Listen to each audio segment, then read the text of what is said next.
You know, we live in the 21st century, and many young adults, college students, don't see the relevance of Judaism in their lives.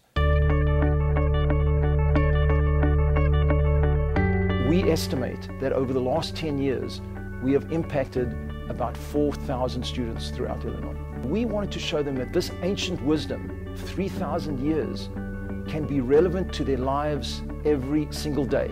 And we've done that. My wife and family and I were doing outreach at UCLA, and after 3 years, Rabbi Khan called us and offered us an amazing position to be director of outreach for the campuses in Chicago. And because of the weather, we decided to come.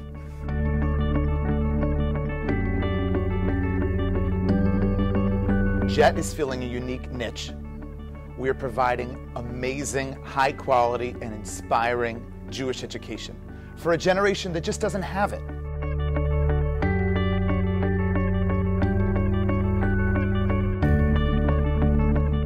People had told us that the Midwest was just a little bit different. Trying to help Jewish students know that there's more depth to Judaism. Personally, coming from a background in which I was very involved socially when I was in college dealing with Judaism, but then didn't really know if there was any depth to it. So allowing them to have those experiences that want them and yearn them to say, wow, I'm a Jewish student, I have to know more about that. When I look back over 10 years, what gives me the greatest sense of nachas is when I see our students living a Jewish life. They feel proud of being Jewish, they feel that they are educated, and they're marrying Jews.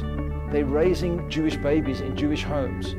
They go to Israel and come back inspired by their people, by their land. When I see the young couples like a Josh and Rachel, or an Elise and a Vadim, who are starting their lives together with strong Jewish values and a strong Jewish passion, there's nothing greater than that. Rachel dragged me to a JET event. We started dating, and she was like, I'm involved in this Jewish youth group. It's called JET, and they have events in the city from time to time, and you should come with, and so I did. I mean, I think at first they just opened my eyes to that. It's not scary. We're not telling you to be something you're not. They just gave me information, and they also opened up their homes. So not only was I learning about what is Judaism, what is Torah, but I went to a Friday night dinner and I ate suri challah and I saw all the girls, and I was like, wow, this is amazing. We went for Shabbos dinners all the time, and I always wanted to do what they did and never thought I could, and now we do. We host, and God willing, we have children that we can do this with our families, and so, I mean, obviously it's super important to me because it's what I've kind of always wanted, and I'm starting to live it. I've always wanted a Jewish family. I mean, I grew up in a Jewish family, and I love my family. So I knew that I wanted that already. I think JET has just enhanced the experience. I really was looking for a place that I could call home religiously. The first time I heard about JET was from my friends that went to schools in the city like UIC and Loyola. I think I got a lot of value from just meeting with Rabbi Garfinkel on how to be a better husband once we got married. And it worked.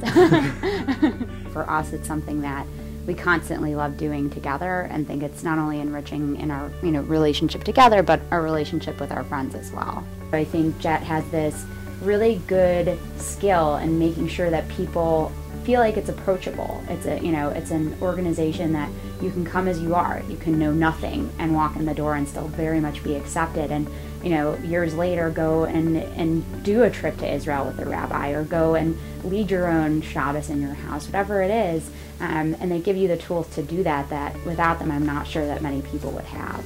So for me, it's really payback time.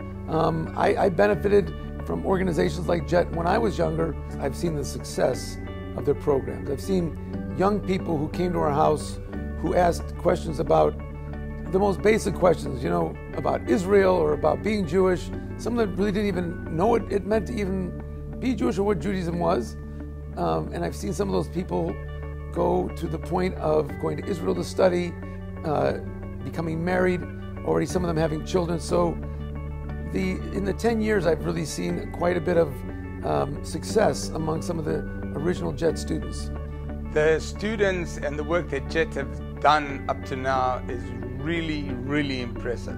The biggest problem that the Jewish people have today is the problem of assimilation. It's certainly a much bigger problem than some of the other perceived problems that we have. And Jet goes straight to the heart and tries to address that problem.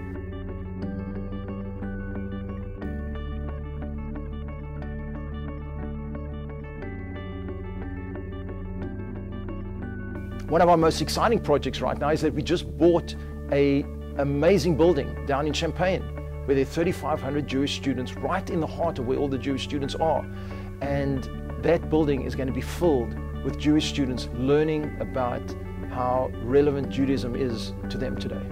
We've always counted on a very supportive and generous community to help us reach so many students. But there's so many more out there. There are thousands and thousands of Jewish students, just like the ones we've reached, that are waiting for Jet and waiting to learn more about how Judaism is relevant to them today and to their families and to their friends. The future of Jet is really limitless. There are thousands of young professionals and college students in downtown Chicago just waiting to be engaged. We simply just need the resources to be able to do it. This is a critical time in the Jewish experience. We have to be aware of the fact that there's a lot of conflicting messages out there that young people get, whether it's about Israel, whether it's about being Jewish. And if we really care about there being a Jewish future, if we really care about assimilation, if we really care about our peoplehood maintaining itself and not just maintaining but strengthening, then Jet is an incredible vehicle for that. We need Jet in the worst way to help us and to save Jewish souls